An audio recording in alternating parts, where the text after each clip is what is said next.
Bro, that's what it's all about, bro. We hunt like wild dogs. Let's get it. Gang on me, gang on 3. 1, 2, 3. Yeah!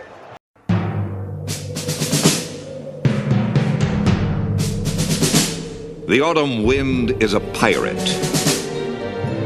blustering in from sea. With a rollicking song he sweeps along, swaggering boisterously. His face is weather-beaten. He wears a hooded sash, with a silver hat about his head, and a bristling black mustache. He growls as he storms the country, a villain big and bold. And the trees all shake and quiver and quake as he robs them of their gold. The autumn wind is a raider, pillaging just for fun. He'll knock you round and upside down and laugh when he's conquered and won. Alright, the Las Vegas Raiders are a big mess at 2-9. Man, that might have been the understatement of the decade. They have a defense that's okay and they've been battling, but the rest of the team is costing the Raiders big time. They're having all kinds of problems on special teams. They're missing kicks, having punts blocked, and getting returns ran back on them. Then there's the offense that's horrible too, maybe even worse. They're on the field more, so they definitely have a bigger negative impact. They're number 30 in total offense and tied for dead last in points. Head coach Pete Carroll has addressed those areas. He fired special teams coach Tom McMahon a few weeks ago and just fired offensive coordinator Chip Kelly Sunday night. I'm thinking the hope behind those firings is they'll help him keep his job, but does he honestly believe that that's all he needs to do to save his job? He says there aren't any more changes coming, so I guess he does. Obviously, I have no idea what guys like Tom Brady, John Spytek, and Mark Davis are thinking. However, it looks to me like there's a whole lot more for him to do before you could say Carroll's actually fixed anything. Well, the first thing Carroll needs is to stop coddling and enabling Geno Smith the way he did Russell Wilson. He created the Russell Wilson monster he can no longer stand, which is why he ended up with Smith in the first place. And now he appears to be creating the same monster again. Carroll completely refuses to hold Smith accountable for throwing the ball to the other team. I know he didn't play in the best offensive system, have the best plays called, or have the best pass protection, but there's no excuse for all the interceptions he's thrown. Rookie number 1 overall pick Cam Ward has a horrible offensive line too, but he doesn't lead the league in interceptions. It's one thing not to throw for a bunch of yards and touchdowns, but interceptions will kill your team. In press conferences, he says he has to play better, but he acts like nothing's his fault. Then when fans try to hold him accountable in their way, he has the audacity to shoot them the middle finger. If not for any other reason, Carroll needs to bench Smith to hold him accountable. The Raiders don't have an answer on their bench, but Smith needs to be humble before things get to rolling downhill and get worse. The favoritism and nepotism Carroll has shown is something you usually see in the youth leagues. I really can't blame Nate Carroll for anything because he's only been the assistant quarterback coach, but it's funny that he gets a promotion to quarterback coach since quarterback coach Greg Olsen has been promoted to offensive coordinator, where the real damage is being done is Brendan Carroll being the offensive line coach. The unit is horrible. You can't make an injury excuse either because they were horrible before the injuries. It's crazy how an offensive line can give up 10 sacks in a game, the offensive coordinator gets fired, and nothing happens to the offensive line coach. Where they do that at? That's youth league style nepotism at its finest right there, and it made the offensive line worse. According to Pro Football Focus, the Raider offensive line gave up 25 sacks last year, which is in the middle of the pack at 16. This year they've already given up 29 sacks in just 12 games. That puts them at the bottom of the league, tied for dead last in the NFL.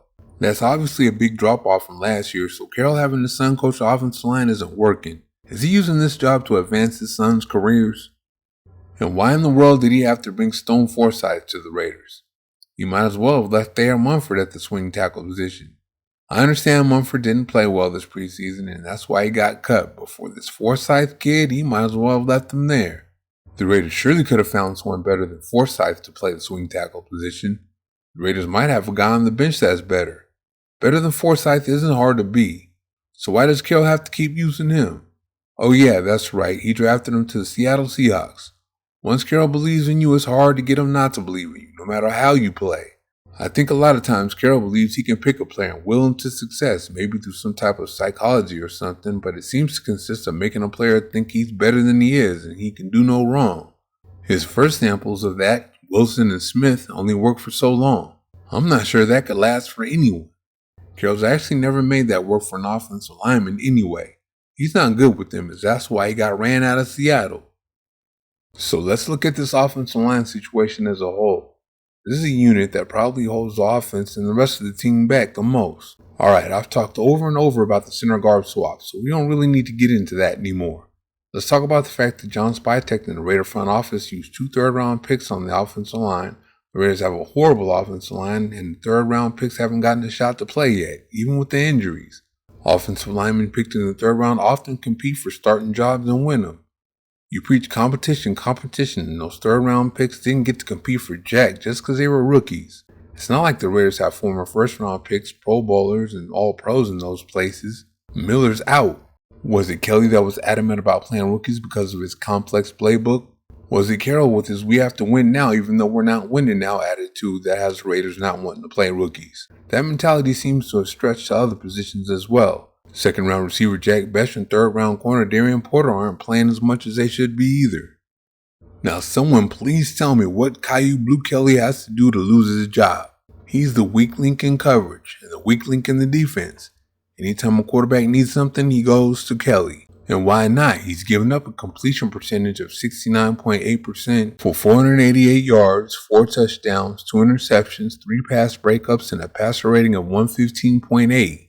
Oh, and those 2 interceptions that were thrown right to him, they came in one game. Man, he's given up more touchdowns than he has pass breakups.